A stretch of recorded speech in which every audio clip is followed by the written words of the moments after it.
Mbalamusiza mwenna abatulaba amanya n'eddoboozi Sakozi Farouk nabagamba buli weekend tugenda kuba tuyita mu weekend ebibaddemu byonna tubisunsule ne Isima All Access. Era nga wano wendi waali mujja tusonyiwa last week yali mulwadde bamusuubiza ssente okuva mu State House ne zigaana n'akaaba.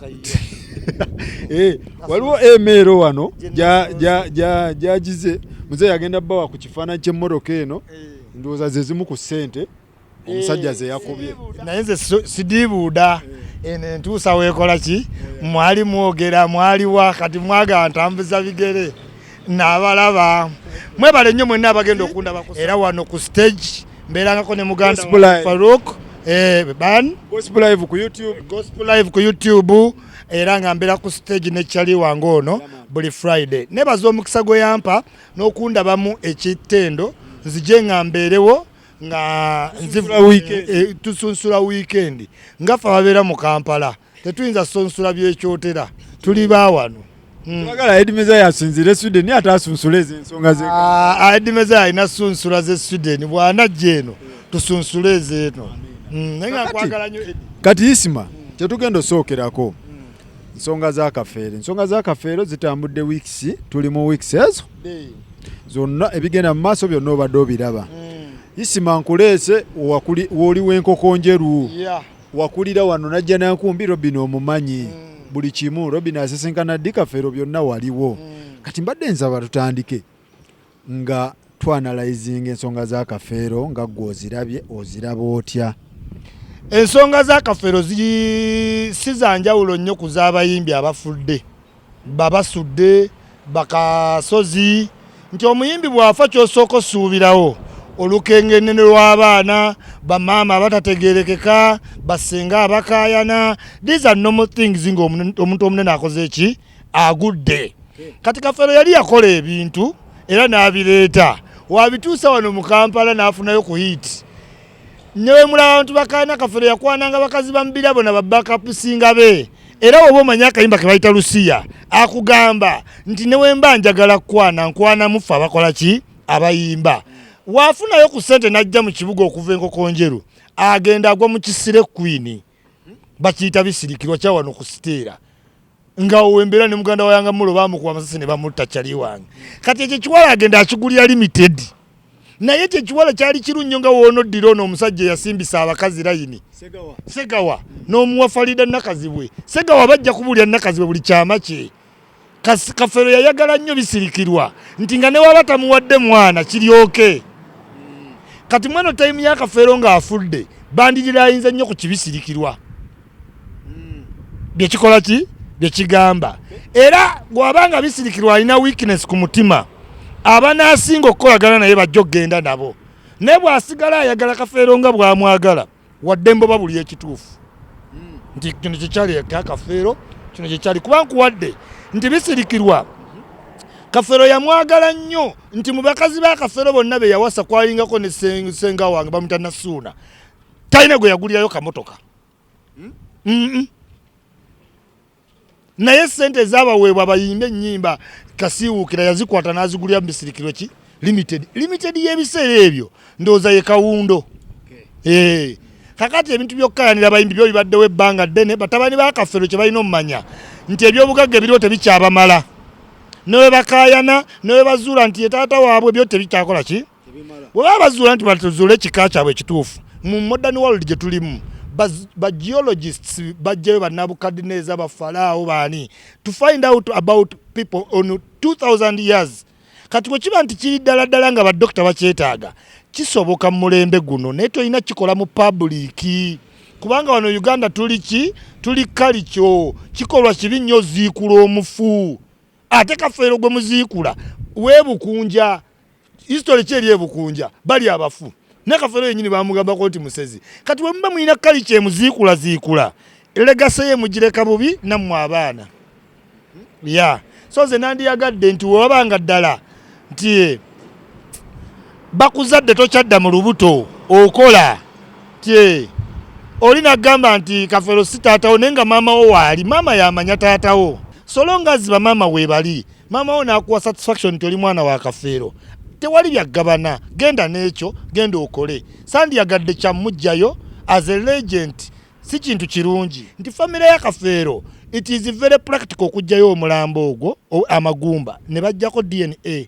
ne tekisaana ba mu public kuba culture yafe ono mu Uganda teziikula muki mulambo kati olina okupima between technology and ordinary thinking omuntu w'Emasaba agenda kulowoozaako ki atamanyi technology naye nga goyinza oyitawo kati bandikoze ekintu kimu bandyekutte bonna ne bayitawo kubanga ogwo omulambo tebasima ntaana ba geology abantu basima eri wabbali ne bajjayo eggumba ne balikolako ne bamala ne balikola ki ne balizaawo okitegeera ne kasita mwakisadde mu public scrutiny temujja gujjayo kuba yenna neetantala bajja mukuba emigo bajja kuyita musezi kigenda bakizibu kakati isima abantu bagamba nti Bisirikirwa agamba omusajja tetumukola ki tetumujjayo which is okay abaana bagamba twagala bwenkanya which is okay buli side olaba nti ntuufu naye bagamba nti singa Bisirikirwa yazadde omwana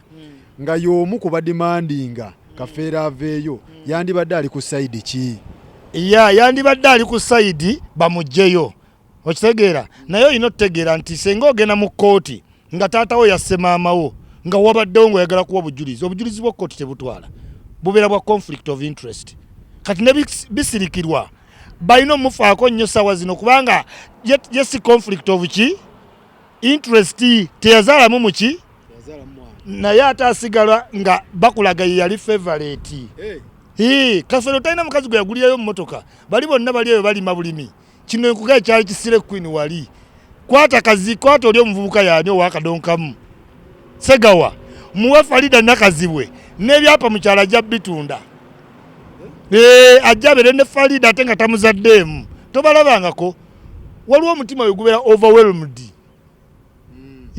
ng'oli overwhelmed so ekigirisa Bisirikirwa essaawa zino okuvaayo mu mawulire okukola buli kino kyonna mukwano gwe yalina mukwano nti yaguliyalayizinga Kafeero afudde teyamwagalanga waali Bisirikirwa yali wakusiteera nkugambye ekisire Queen ng'abafere babeera wali Kafeero yalina tutumu naye nga tali mu maaki za mukazi oyo oba okitegedde ye ne example gyenkuwa eya Segawa ne Nakazibwe nti Segawa ayinza oba muyimbi well naye Segawa yennyini yeemanyi tali mu level yaani kati Nakazibwe senga akola ensobi nakkiriza Segawa ayinza n'okugoba maama we mu nju ekyapa n'akitunda towalabangako overwhelming you are overwhelmed okubanga oyo omuntu akwagala era Kafeero wekikulaga nti yali ayagala omukazi akulaga yabeeranga mu mabaala nange nga mulalera mu maki mabaala ng'aba talina Kafeero naye nga ajja n'anyooma Kafeero n'asasula tamuyombesa tamanyi gy'abadde naye nga ye amwagala kuba we yamutwalanga mu bakatolubwama mu bafirigo ng'agaziwa ng'ekiwala kiyimiridde okusinziira ku Balusiya be yalinga ayomba nabo kati Isima ki ekirina okukolebwa ku njuyi zombi okitegeera ki ekirina okukolebwa ensonga zino okubeera nga zirina okukolebwa ku njuyi zombi abantu balina okugyawo ego abaana ne baddawo ne bagamba tukuze ffenna okitegeera ng'abaana kuba bakulu ne bajjamu ssenga ne bajjamu anko ne bajjamu ani awagiraani okiwulira abaana ne batula ne bagamba ki ekituufu ku taata waffe era ekyo kye banaafunanga ekituufu ne bakitwalanga abaana ne bagenda ne bagulinga nti wakugibwayo nga tekiri mu public ne bakivaako kati balina okiwummuza kuba kikubya emiggo interest kati yaggwanga bakuba emiggo Kafeero we yafa buli muntu yategerako nti abadde akola mbega wa gavumenti UPDF yatwala omulambo waliwo omuntu yatwala omulambo gwa Kafeero nali nkokonje gayi Kafeero we yafa UPDF yaleeta omulambo ogwo yali kala akolera gavumenti ng'ali mu good terms kubanga nange mmanyi UPDF tayinza kujjawo bujjo otyo naye Kafeero we yafa okuva wano paka nkokonjeru ampakanya ajje okitegedde so abaana beetuuleko beddemu omutima nabadde njogerako n'omu ku bakulu n'aŋŋamba nti ebyenfuna bye bisumbuwa abaana bano tewayinza butabanga byanfuna kubanga abantu bawano bannange tubeere honest. Omuntu nga ajja kugamba Kafeero si yakuzaala ono Kafeero yamuzaala really does it kiina ngeri kitambuza obulamu tudde kirina tekirina kuba tebayimba sinti kuliko omuyimbi kuliko ali awo ayimba oba Swaziniga naye ayimba rap kati Famous Abadde tumubala muyimbi foli tumanye ebintu byayimba byalinga ku mulamwa nakati bikyali ku mulamwa kati fe tubala mu baana ba Kafeero tewali yamuvaamu. Abaana bawa amagezi etopiki tugiveeko tudde ku abaana ba Kafeero nandiyagadde obbawo ekintu kimu nti taata wamwe abadde w'amaanyi nnyo era w'amaanyi ne mu kufa mutuule ng'abantu abakuze mwenna mubuuze ddala ddala kye kituufu kye twagala muggyemu abantu ababateekamu ebiki ebigambo muddewo abakoze mistake nga mwatunda ebintu ku byabannammwe nammwe mwenenye okiwulira mufune way forward nga yamukyama naye ke muteeka legend nga Kafeero we mutyo temujja simulamulamba ogwo masaba ndi w'enkoko njeru bajja bakuba emigo temujja kukitegeera. Isima tugende ku topic endala. Presidential advisor ow'omu ghetto twagenza olaba nga bamukasuka muganda wa NRM nga bamukasuka kabanga ali Buchaman. Tugende ku Buchaman wamulabye? Buchaman namulabye naye kyembagamba abantu bulija ku Bannayuganda government is faceless. Tebakugamba nga nti government erina face. Museveni olaba atufuga wajja kuvawo ennaku bbiri owulire nti agenda wa Luzira. Bakiruba bonna babasibye. Government is faceless. President wayogera ekintu nga directive n'agikuteekako nti advisor gifollowing up oba ddala ddala oyagala kuba ki advisor. Yabadde aliko yabadde agenze mu bantu nedda yabadde distracting nga balina abantu bazze okukwata n'avaayo awo yabadde nga president nedda mumanye we muyina okukoma. President asaaga. President asaaga nnyo. Kusaaga ku kikubya bucha. Kwebyo ebya advisor ba president tuba balonda. Ate wadde president ayina kye tuyita prerogative obukuwa. Naye tobumisuzinga. Tolowooza yabukuwa olinye kuba security. Era Buchaman muganda wange tebakuwaana emisinde n'oyita woyina okukola ki okukoma.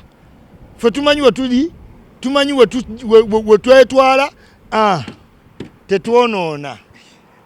So Bucha nga ye yabadde mu nsobi. Yabadde mu nsobi nnene nnyo kubanga already police yayimiridde before ye. First of all talina njogera.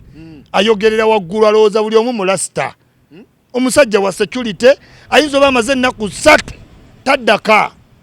Nga neyo deployment yamusanze agenda kugenda kane wamugamba no waliwo ekikoze ekiguddewo. Aze ate otandise okwereega president yampa bano abantu kiboko era senga nabadde kola DPC mwongere yes mwongere this is government toteeka mu gundi. Omusajja ali bachita disabled ali disabled enkwata abantu bagamba enkwata gye bamukwatemu si abuntu yes nete weteeka mu position ekwata bubi. Nze ndi disabled nga ate ndeekaanira officer mba natudde dda wansi ndeekaana ki naye oyogera bubi oyogerera waggulu n'ofiisa yennyini agenda okukwata omumazeeko emiki nkugambye abasajja ba poliisi abeera agendako ewa mukyala we ku lunaku olwokuna ne bakuba essimu ne bagamba kati mugende waliwo ebicyankalanye ewa sayidi eno ng'ate osangayo omulemambo yayimiriddewo nkatuga butuzi kati olw'ennaku eyo Bucha onotusonyiwa naye bakutadde mangu ne bakujjanjaba bwe bityo bibiri guma nywa ku supu waliwo kano kacaayi ke mufumba mu ghetto k'oboonywa ojja kudda engulu. Kakati tugende ku Big Eye mu bufu bwe bumu tugende ku muganda wo Big Eye. Big Eye wamulabye ng'agamba nti yagula ennyumba ya milioni meka? 4 n'asasulako 6 bamubanja 340. Ensonga za Big Eye ozoogerako? Ensonga za Big Eye ziri bwe ziti nti bw'oyitiriza okulimba ne wabawaka otuuka n'oyogera amazima naye nga bo balowooza okola ki olimba. Kati ba Big Eye basusse ne bakulaba luli bampadde ente ne bakulaba ate nga tezaawera ne baddamu ne bakulaba nti ate kati balamu abisolo vinze tuliddemu akawunga ne baddamu omuntu abadde ng'osanyukira puleeti ya kawunga oyinza ogamba olina ennyumba eya milioni 4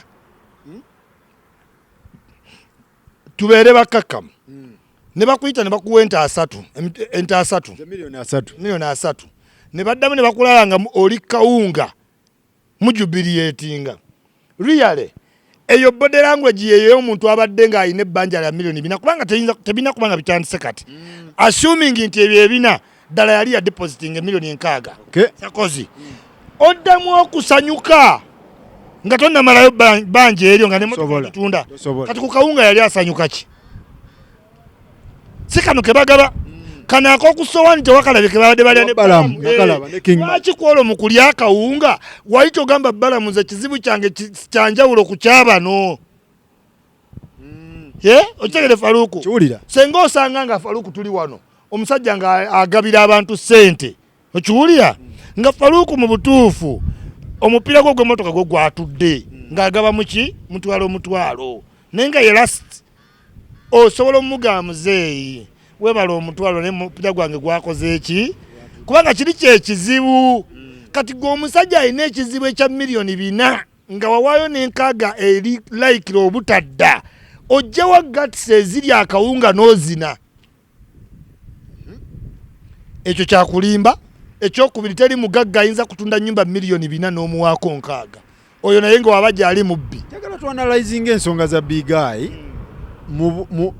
si mu busungu mu buntu tutegeere ennyumba yagigulawa sente deposit atuwe ku lisiiti oba ebyo byonna byajjayo ebibaluwa byakunassa bamugaye kati funayo iki ebipapulapapula naye nga wano muganda wange abagula ennyumba bagulira mu percentage bweba ennyumba ya milioni 6 omusajja oba olina omuwako milioni 3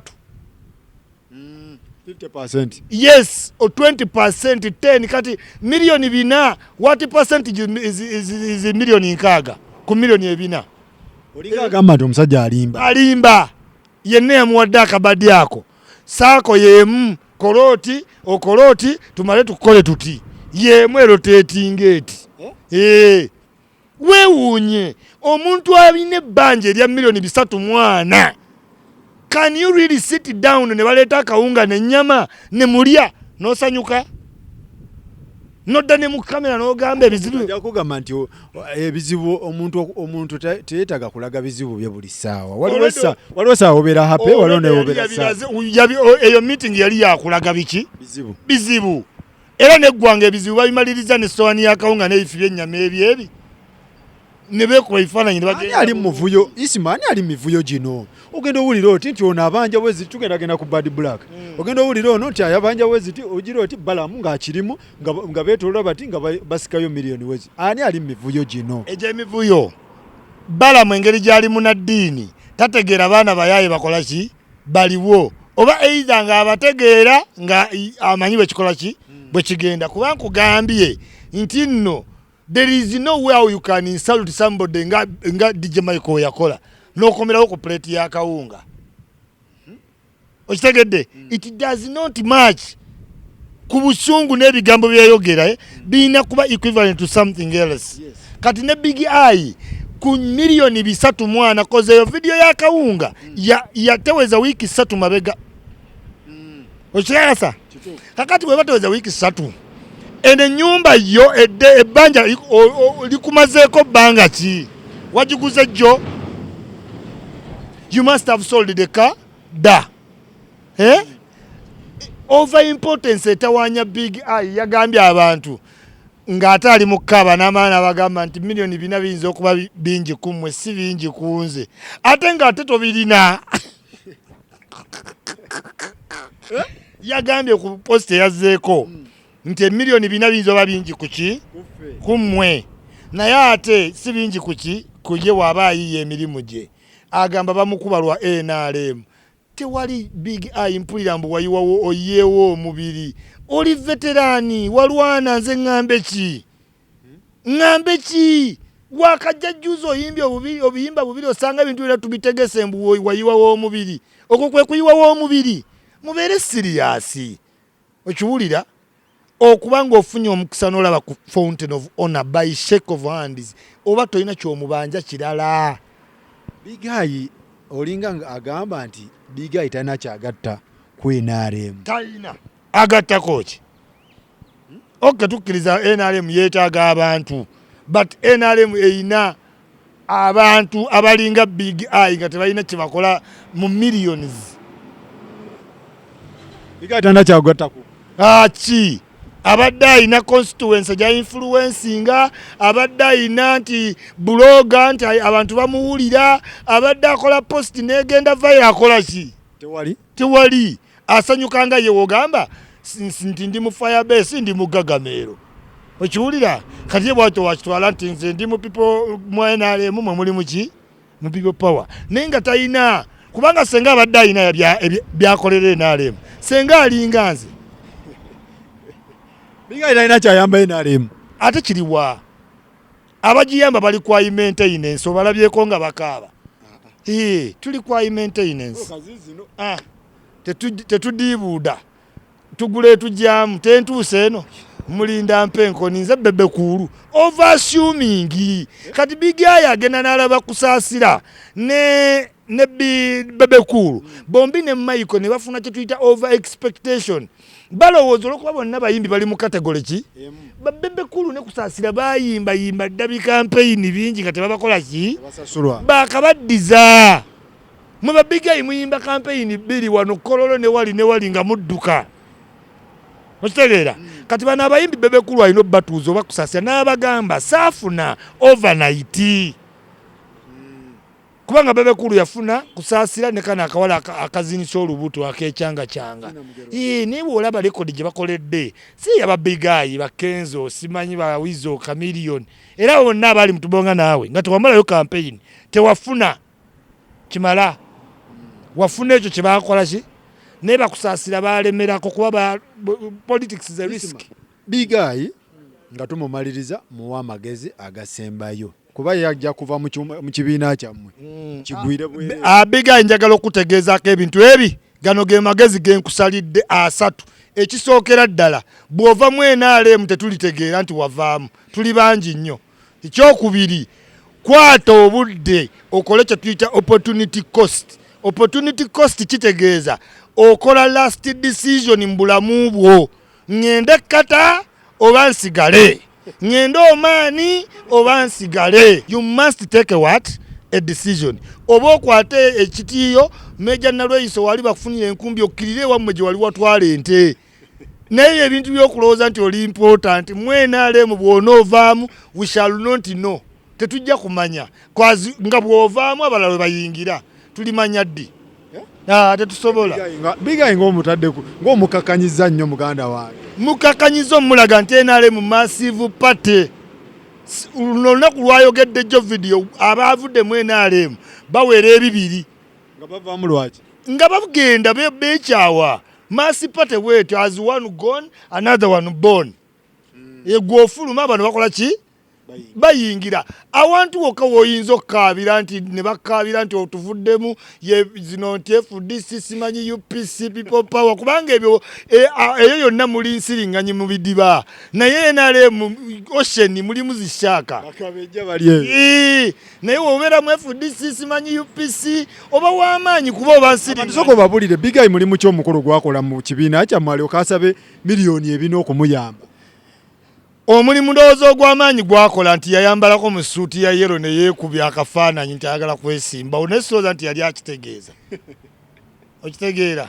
Mumwetaaga temumwetaaga. NRM twetaaga abavubuka abali serious. Naye obeera oli muvubuka ng'oli reckless tetukwetaaga kubanga bw'oba ozaala abaana ate nga toliredde balabirira ate bw'okaaba ku TV otumalamu amaanyi. NRM yabajaasi national resistance ki? Ame. Tulina okuba tuli resistant ate kati gw'olyese weakness. Agende wa musindika wa UPCDP zonna zikuwerokaminge. Genda okolera abo bo tebaagala bayimbi. Eno tulina abayimbi bangi, tulina abayimbi bali mu mpenkoni ogwo olutawaanya oli ku bigere. Genda oyimbire FDC. Bigayi omusukumyemu FDC akube. FDC teyina bayimbi. FDC oba UPC oba DP agenda ayimba eyo. Wawulira nti okuyimba kwe kuyimirizaawo pate.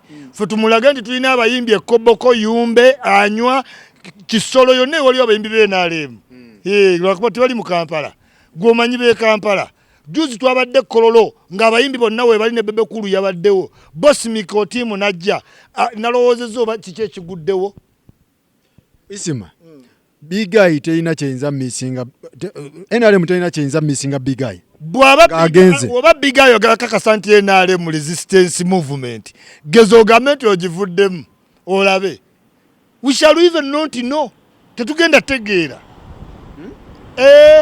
taliwa mbabaza agenda stakeholder ne tusigalawo gaba stakeholder bagenzo obamanyi Besigye dokita wa president agenda ne tusigalawo atoleete nkejje taliwa ate sente ezo ze yasabye ate tetunamala campaign ate ba blogger babaweeki ama Big Guy kazibe milioni 10 tewali agenda zikuwa balamu akuyamba akuweya time ne transport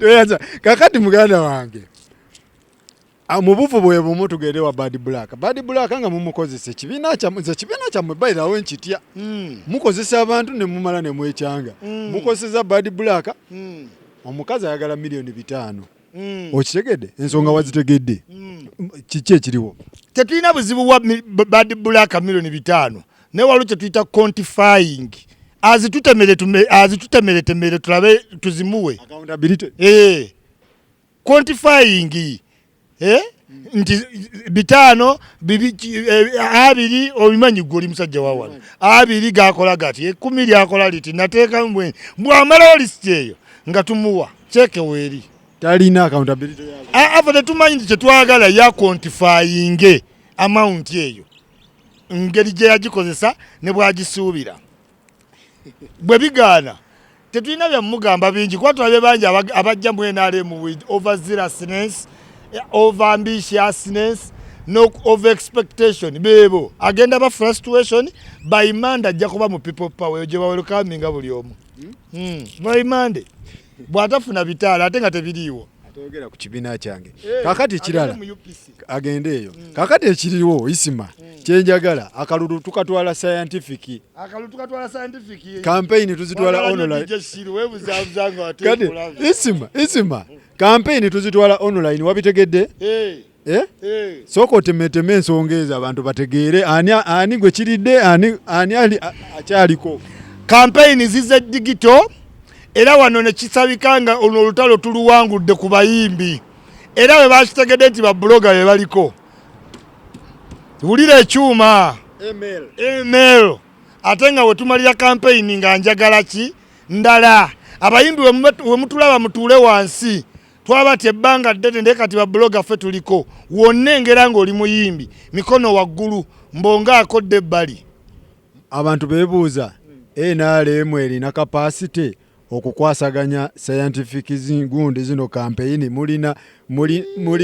muyimiridde mutya awulira sabisi byakugira abaana bagenda kukubaza live wano ku Facebook owulire muyimiridde mutya NRM tuyimiridde bulungi nnyo tulina capacity y'empapula z'amawulire nga zituuka buli mu district tulina ebyalo mitwalo 6 tujja making sure yonna watuukayo amawulire tulina capacity eteeka buli mu maka radio tulina capacity esindika message buli ku simu tulina capacity eteeka buli blogo wakabi ku line tulina capacity in all aspect tewaba omuntu akulimba nti waliwo bloga agenda oba nti muli bangi baliwa tujja kikuba emmese enkaaga tezivaamu kikopo ky'amata era bajja leeta ba bloga nkaaga baleete isimogu omwawo tufunzeewo tudde ku radio tudde ku TV articulate eloquence nkugambye intelligence fluence yali wali confidence kutaka ate wabanga mukama wamu aba DP akolera ku TV zaffe ate ku DP muina TV ki radio kije muina aba UPC tuina noneze ebizindaalo mu katale aba UPC kibalidde UPC yakkiriza dde ekolera waffe be batusavinga oyogera bubi oyogeza omanyi buli omuwamba gavumenti mwino nnafu yeekoze eki ebaddewo kati Museveni talina mutima mubi nti abasibe kye yabakola yabaleeta mu kwoza bintu UPC batulabirira mwenale mu wa UPC ina kyatugamba kyogamba nti mu bibiina bino UPCDP teri bantu basobola sunsula nsonga kuba ngambye nti tujja leeta ababloga nkaaga muleete isimu omu kuva mwenalemu abakube bonna batege UPC teriyo bantu bagenda kwasaganya nsonga zino online obeera wano mumbuulire balina asajja wa myaka 7 bakkiririzaamu yana bloginga nze ndi wa 5 gemu nange ensobedde abaana bakambwe ate aba UPC be banajja oyina tutegeera ekintu kimu muyina leediyo muyina empapula z'amawulire muyina kapasite sasula akalango kubukedde kalwaninge wiiki 4 ku front page mukayina muyina amaanyi agateeka bukedde tu use ofune headline weetyo billboard tetuzirina sente muyina sente za billboard muyina ba DJ muyina ba number 1 DJ banaisa obulango bammwe owaye bammwe azimbye ku mulembe gwammwe mwana waffe oyo naye azimbye ku gwammwe n'emmotoka avuze ku gwammwe kati ebintu bino byonna obiraba otya ebintu byonna mbiraba nga kintu kimu tufunye paradigm shift amazima gali nti welazi nga ne NRM bamaanyi nabo bagenda beera affected kigenda tu affectinga kubanga kipya kijja tu affectinga naye ate kigenda tuwa ebintu bingi one kigenda tulaga nti nno corruption owogulirira akalulu agenda kendeera kigenda tuwa campaign eziri issue based nti buli muntu olina okugenda ku leediyo onyonyole abantu mu kyalo bakuwulire basobole okukola ki bino ebibadde ebyalaale abantu tebawulira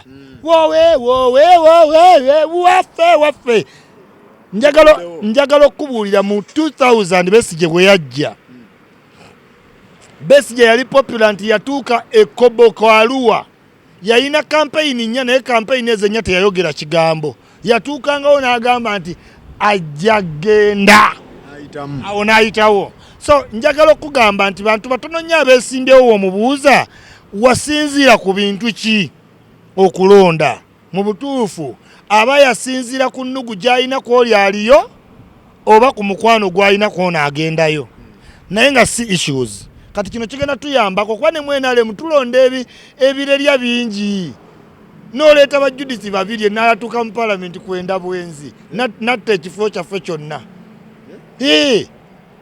bamulonda lwa luyimba Yesu beera nange kati twagala issues omuntu ajja ku online ayogere bloga wajje awemule tutegeere nti olwo gwakiikirya muki muwe muzimu ne kati bino ebigendo tuyamba ate n'ekyokubiri akalulu kagenda kuba cost friendly kwa ne president abadde ava mu order nga manya akalulu ng'alina okukateeka mu mbeera n'akakola byonna byakola ki byayagala olusi naye abamwagala ennyo abeewo olusi bava mu mbeera kana akalulu kagenda tuyamba security forces obutaba involved abantu bazeekwasa ebbanga ki ddene kuba nabo bantu waliwo bakola ebintu ebiragira ddala side ze bakola ki ze bawagira ate nga tebalina kikola kati kana akalulu kagenda tuyamba ate ofiisi ojja ki tewali beera mu balakisiyo ensonga zigende kakati nga tumaliriza musajja wo Biniganta abayimbi nga bwe bakola tumala tumaliriza weekend ng'omuwala afubutukayo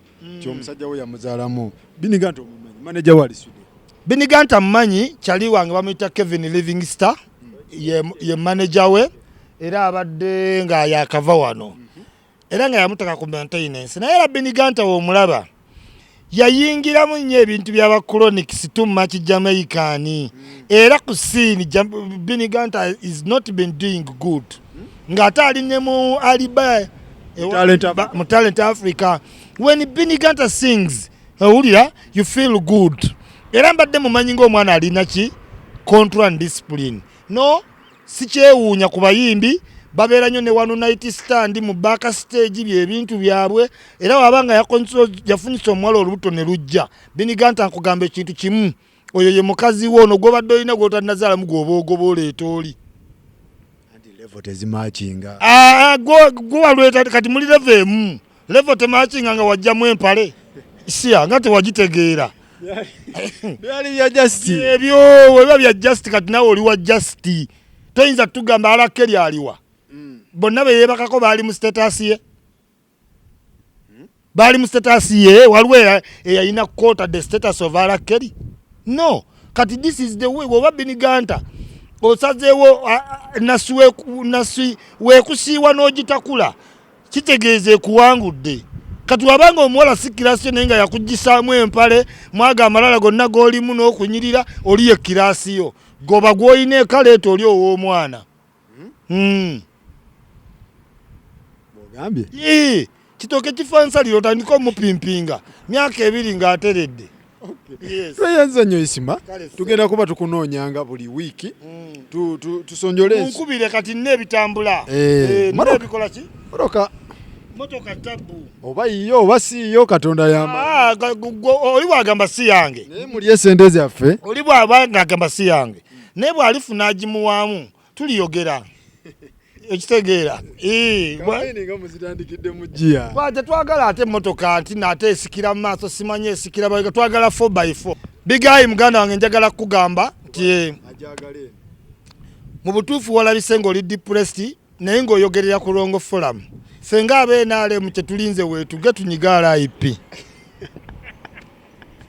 tweyanziza